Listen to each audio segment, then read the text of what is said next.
үлесімізді қосайық, ауыл өссін, өнсін, халық болсын, көбейік бәріміз деп, осындай мақсатпен, өзіміздің жүрегімізбен, ынтамызбен осы жерге өте, шынымды айтсам, ауылдағыдай сағынып келдім.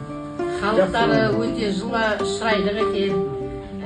Халықтың көп болған жерінде мол болады дейді. Сондықтан халық көбейсін бұл жер. Біз сияқтылар көріп отқандар болып жатса, жан-жақтан келіңдер. Керемет ауыл міне, көріп отырсыздар, міне дастарханымызды жайып қандай күтіп отыр. Өзі Қарқаралы киелі жер.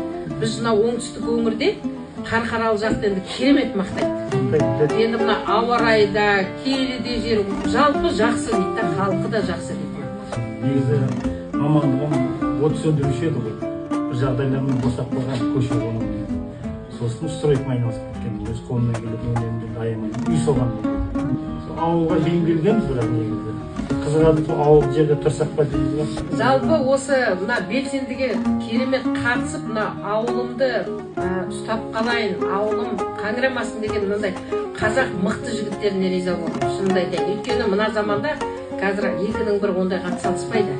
Алғысым көп рахмет. Осы Нұрлан деген кісінің арқасында міне бірінші Құдай Нұрлан осының жаңағы позитивті нәрсесімен біз өте жақсы мынандай ниет алып, осы сол ниетпен